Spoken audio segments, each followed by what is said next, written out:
Hi, I'm Christopher. And I'm Michael. Do you have time for a few questions about our profession? I sure do. E-learning design has been around for a long time, maybe like 50 years. Yeah. How come there isn't a talent pipeline like there is for CPAs? Good question. That's a good question. I really see it as a profession, one that requires quite a few skills and in-depth knowledge. And the interesting thing about it is that when it was hard to develop, people didn't want to waste any time. In fact, we used to pay for computer access by the second, actually.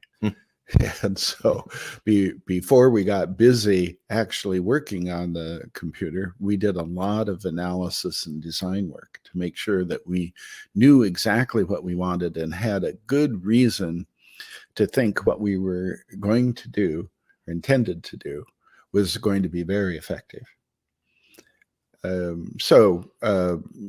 People that had in-depth knowledge of human learning, in-depth knowledge of how media can be used to direct attention and to engage people and other aspects of it, we're all involved, and we really went about it carefully.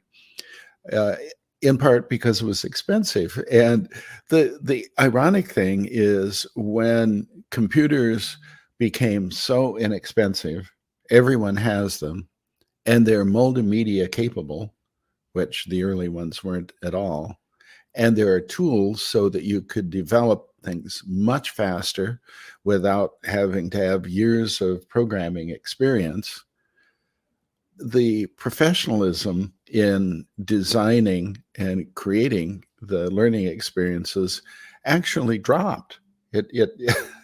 You can understand how it happened, but it's really regrettable that it did. And so it was very much like when PageMaker came out. Many people won't remember that, but that was one of the first programs that allowed pretty much anybody to lay out a page like for a brochure or a newsletter or something. And people in the printing and publishing field had a conniption because, well, what do people know about page design and layout and so forth? We went to school and we've practiced this for years and years, and now anyone can do that.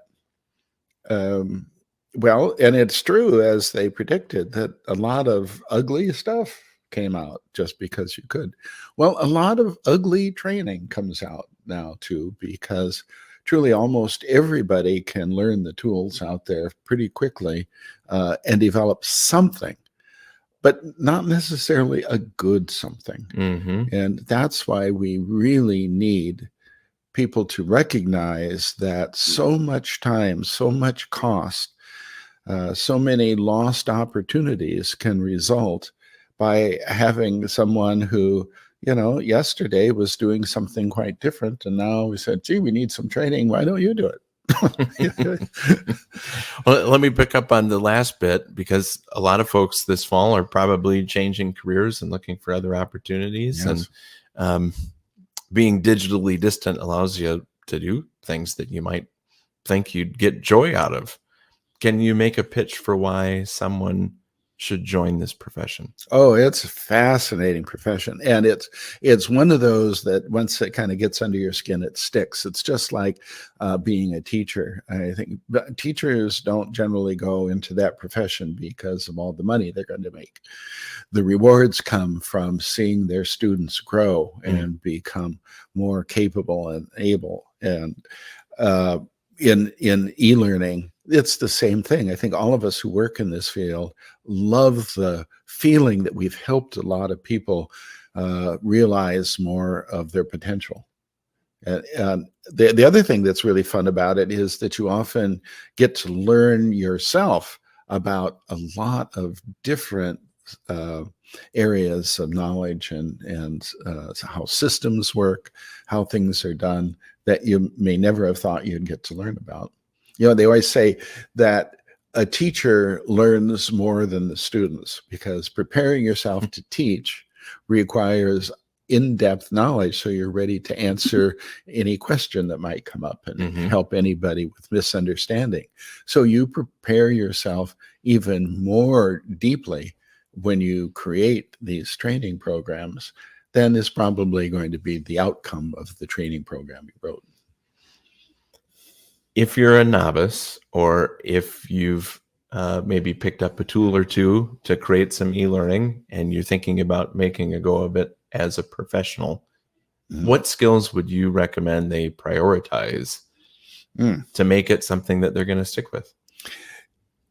There is a lot of research about how people learn that concludes things that are counterintuitive.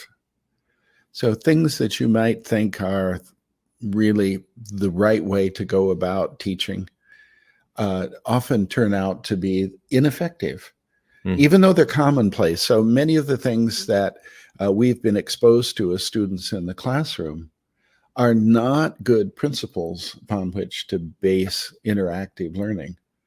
So you really need to know a lot more about what leads to retention, what causes people to think hard. You know, learning is actually work. It doesn't have to be painful work. It can be very, very enjoyable work, but you have to apply energy. You have to focus your attention. And we know a lot about how to engage people, get them involved, and help them learn. So it's really important to know those skills. So you can get them, you can get those skills many different places. I certainly endorse the Allen Academy for one of the places to go and pick that information up. You know, a lot of us got our doctorates in this area. I don't think you have to have a doctorate because you don't have to become a researcher, but you really need to know what principles have been strongly validated and know how to apply them. So a master's degree is really an aid. It's really smart. But there are many certification programs out there, and all of those are a lot better than nothing. A lot better. All right. Well, thank you very much for that. Sure. And we'll do this again because I have more questions. More questions, sure. Thanks. Yep.